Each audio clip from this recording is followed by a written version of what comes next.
Super cute nga nitong Clean Front na bagong-bago lang. Baby wash siya. 4-in-1 na siya mga mommies dahil ito ay pwede na sa hair, sa kanyang hands, at sa kanyang body.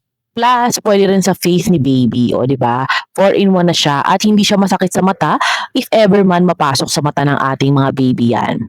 At mga mami, aminin nyo, minsan nakakapagod kapag bath time, lalo na kapag iyak ng iyak ang ating mga baby, di ba? Dati ganun kami. Konting pasok lang ang shampoo sa eyes, iyakan agad. Kaya I started looking for more gentle and mommy friendly. That's when we tried the Clean Font 4-in-1 baby body wash. Shampoo na siya, body wash na siya, hand wash, and even facial wash. So, isang bottle na lang kompleto na. Super helpful din for busy days, less hassle, less kalat sa bathroom, and mas mabilis matapos ang pagliligo time. It's tear-free so less worry kapag napunta sa eyes ng ating mga babies. Mas relax siya ngayon during bath time namin. And I like the mild scent, clean and fresh lang, hindi overpowering. After bath, ang soft ng hair and ng skin niya.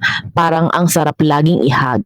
If you're a mom na gusto ng simple and gentle bath routine for your little one, you might want to check this out mga mare. For us, mas naging maganda ang aming bath time at bonding time. So, i-check out nyo na. Ilalagay ko dito ang link para makapag-check out kayo. Go mga Mars!